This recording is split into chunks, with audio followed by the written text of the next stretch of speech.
그런데 종종 영혼 없는 댓글을 남기는 분들도 참 많아요. 끝까지 뭐 보지도 않았으면서 뭐 풀 시청했다는 둥 엉뚱한 댓글도 많이 남기죠. 예를 들면 2시간짜리 영상을 올린 지 10분도 안 됐는데 풀 시청하고 응원합니다. 이런 분도 있어요.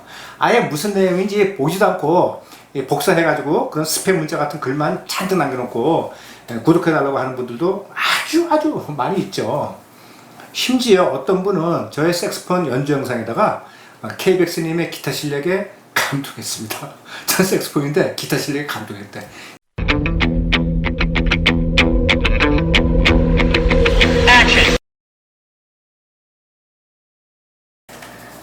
유튜브 채널을 시작하는 계기는 뭐 여러 가지 이유가 있겠지만 크게 구분하면 두 가지인 것 같아요.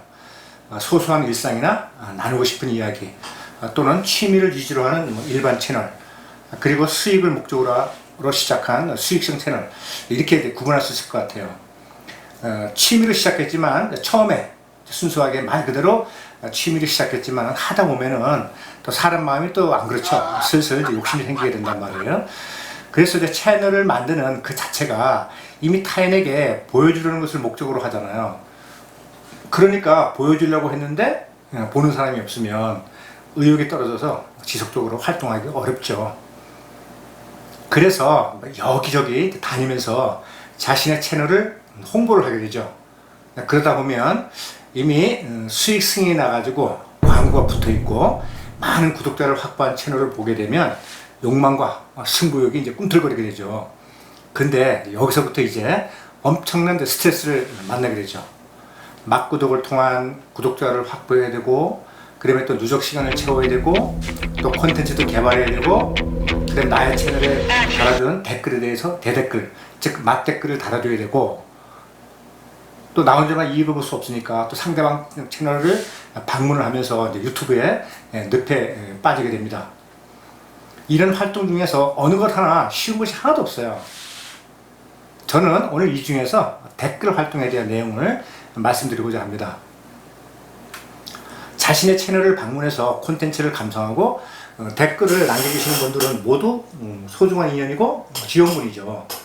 그런데 이 댓글에 대댓글을 다는 일이 만만치 않은 시간을 필요로 하고, 이 작업을 하는 필요도가 생각보다 엄청 높죠.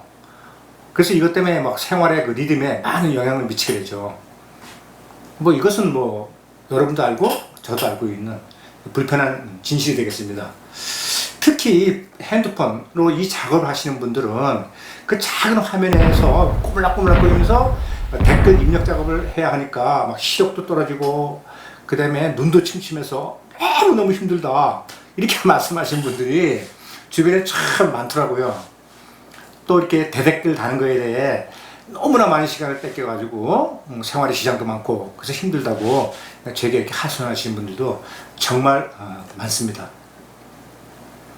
자, 그러다 보니까 이제 댓글에도 선별적으로 대댓글을 남기게 되죠. 뭐 이것은 자연적으로 발생하는 단계죠. 채널을 운영을 하다 보면 서로 친밀감과 유대감이 돈독해지는 유친들이 많이 생기게 되죠. 유튜브 친구들. 자, 이런 분들에게는 이제 진실되고 고마운 마음으로 정성스레 댓글을 쓰게 되는 것은 뭐 인지상정이죠.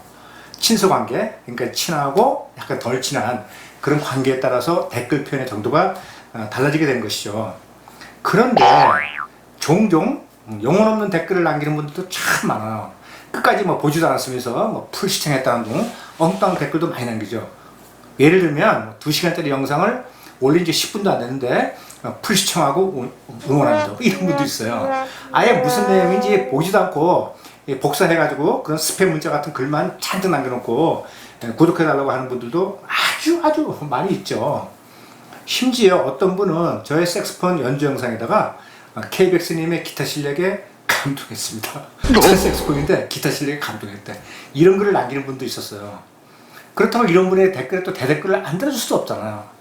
자, 이러다 보니까 정작 콘텐츠를 만들 시간이 부족하고, 내가 뭐 유튜버인지 아니면 댓글을 다는 댓글러인지 막 분간이 안 가죠. 근데 이것은 말이죠, 바로 채널의 성장함에 따라서 필연적으로 만나게 되는 고민이죠. 그래서 이런저런 글들에 대해서 이제 선별적으로 대댓글을 남기려니까 효율적인 이제 방안을 찾게 되는데, 바로 이제 표준 문장, 그걸 몇 개 준비해 두었다가 활용을 하는 것이죠. 그러니까 이러한 문장을 이제 복사해 가지고 붙여넣기, 이제 복붙이라고 그러죠.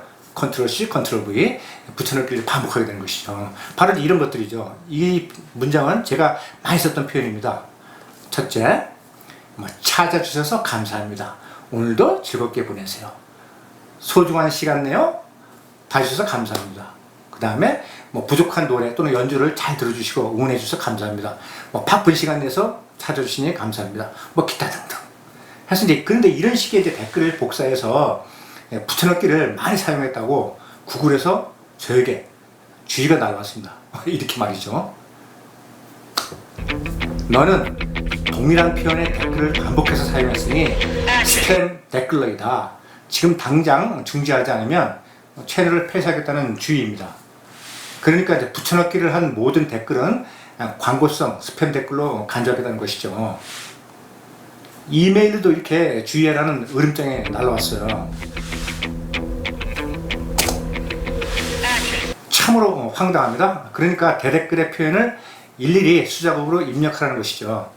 100개 이상의 그 많은 댓글에다가 어떻게 서로 다른 표현을 사용해가지고 수작업으로 대댓글을 다 달 수 있겠어요. 뚜껑이 확 열린 얘기죠. 하지만 유튜브 가이드라인에서 이러한 행위를 하지 말라고 이미 주의사항을 밝혀놨기 때문에 억울해 해봐야 아무런 소용이 없습니다. 이러한 주의를 받고도 같은 작업을 하면 구글은 제시된 날짜에 채널을 폐쇄해버립니다. 그러니까 나의 채널이 훅 가버리는 거죠. 그래서 구글에서 밝히고 있는 폐쇄 일정은 다음 같은 원칙을 적용하고 있어요. 첫째, 주의를 받고도 작업을 중단하지 않으면 주의를 받은 날로부터 14일째, 그러니까 2주가 되겠죠? 14일째 되는 날 일주일 동안 채널이 폐쇄됩니다. 이것이 1차 경고입니다. 업로드, 스트리밍, 라이브 모든 작업을 할 수가 없어요. 그리고 이 경고 효력은 90일 동안 유지가 됩니다. 그다음에 두 번째, 1차 경고를 받고 90일 이내에 동일한 경고, 즉 2차 경고를 받으면 2주 동안 일체의 채널 활동을 할 수가 없어요. 그래서 세 번째, 90일 이내에 3차 경고를 받으면 채널이 유튜브에서 영구 폐쇄됩니다. 그냥 날아가 버린다는 얘기죠. 어때요? 어마무시하죠. 자신이 애써서 애지중지 키워온 채널이 이렇게 삭제되어 버리면 그 상실감이 어떨지 상상이나 할 수 있겠습니까? 그러면 동일한 표현의 댓글에 대한 제한 기준은 무엇이고 어떻게 해결해야 할까요? 여러분은 다음에 두 가지는 절대로 하시면 안 됩니다. 첫째는 동일한 문장을 복사해서 반복해서 붙여넣기를 하는 겁니다. 둘째는 남의 채널에 가서 반복적으로 구독해주세요, 친구해주세요 하면서 그러한 동일한 문장을 반복해서 붙여넣기 하는 거죠. 또는 이런 표현이 아니더라도 붙여넣기를 반복하면 채널이 폐쇄될 수 있다, 이런 말씀입니다. 구글에서는 붙여넣기 하는 모든 댓글을 광고성 홍보 스팸으로 간주하고 있어요. 이런 위반에 대해서 구글에서는 주의나 경고를 하는 경우도 있지만 이런 사전 경고 없이 한 방에 채널을 폐쇄시키는 경우도 있으니까 정말 주의하셔야 됩니다. 그리고 종종 자신의 댓글이 사라진다고 말씀하신 분들이 있는데요. 저도 몇 번 경험했어요. 이것은 말이죠, 자신이 위험에 처했다고 구글이 보내는 예비 신호입니다. 하루에 많은 채널을 방문해서 댓글을 많이 달고 있다든지 또는 똑같은 문장을 반복해서 붙여넣기를 하고 있다든지 할 때 이 댓글들을 구글에서는 모두 스팸 처리해서 삭제하고 있기 때문에 바로 이런 현상이 벌어지는 것이죠. 따라서 이런 현상이 자신의 채널에서 종종 나타난다든지 또는 내가 타인의 채널에 남겨놓은 그런 댓글이 사라진다든지 하면 곧 구글에서 어떤 제재가 들어온다 하는 전조 현상이라고 생각하셔도 틀림이 없습니다. 이를 피하시는 방법은 두 가지밖에 없습니다. 자신의 채널에 달리는 댓글에 대해서는 하트 표시로 마음을 전하고 상대방 채널을 방문해서 진정성 있는 댓글을 남겨주는 것이죠. 그리고 타인의 채널을 다니면서 지나친 댓글 활동을 하지 않는 것입니다. 이제는 우리 모두 유튜브의 울타리에 갇혀버린 듯한 답답함이 느껴지지만 뭐 어떡하겠습니까? 구글이 만들어 놓은 운동장이니까 이 규칙을 따를 수밖에 없지요. 아니면 뭐 유니폼 벗고 뭐 운동장을 나가야 하겠죠. 혹시라도 여러분도 제가 경험한 상황을 접할 수도 있을 것이라고 생각되어서 참고하시라고 주의하시라는 뜻에서 말씀을 드렸습니다. 다음 시간에는 저작권에 대해서 또 말씀을 드리는 시간을 갖도록 하겠습니다. 끝까지 잘 들어주셔서 감사합니다.